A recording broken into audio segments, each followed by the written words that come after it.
ಪ್ರತಿ ವರ್ಷನೂ ಶಿವರಾತ್ರಿಗೆ ಫ್ರೆಂಡ್ಸ್ ಎಲ್ಲ ಸೇರಿ ಧರ್ಮಸ್ಥಳಕ್ಕೆ ಹೋಗಿ ಮಂಜುನಾಥನ ದರ್ಶನ ಆದ್ಮೇಲೆ ಬೆಂಗಳೂರಿಂದ ತಗೊಂಡೋಗಿರೋ ಮಜ್ಜಿಗೆನ ಅಲ್ಲಿರೋ ಭಕ್ತಾದಿಗಳಿಗೆ ಕೊಡ್ತೀವಿ. ಈ ಪುಟ್ಟ ಅಳಿಲು ಸೇವೆನ 4-5 ವರ್ಷಗಳಿಂದ ನಾವು ಫ್ರೆಂಡ್ಸ್ ಮಾಡ್ಕೊಂಡ್ ಬರ್ತಾ ಇದೀವಿ. ಈ ವರ್ಷ ಶಿವರಾತ್ರಿಗೂ ಕೂಡ ಧರ್ಮಸ್ಥಳಕ್ಕೆ ಹೋಗ್ತೀವಿ. ಬಿಡ್ತೀರ ನಮಸ್ಕಾರ, ಶೇರ್ ಮಾಡೋರಿಗೆ ಡಬಲ್ ನಮಸ್ಕಾರ. ನಾನು ನಿಮ್ಮ ಉಂಡಾಡಿ ಗುಂಡ.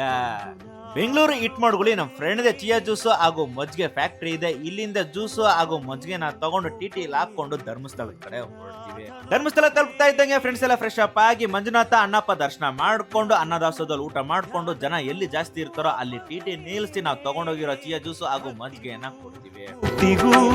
ಒಬ್ಬನೇ ಅವನೊಬ್ಬನೇ ಒಬ್ಬನೇ ಒಬ್ಬನೇ ಮಂಜುನಾಥನೊಬ್ಬನೇ.